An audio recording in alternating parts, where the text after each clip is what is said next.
This exercise works your calves, glutes and inner thighs.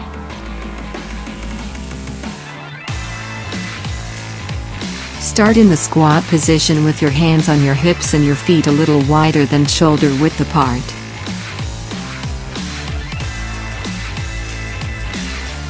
Lift your heels up and down.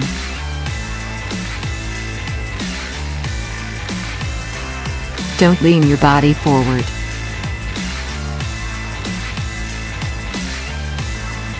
Keep your upper body straight.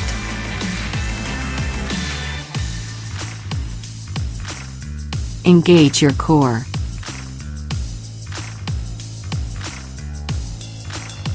Keep your knees in line with your toes.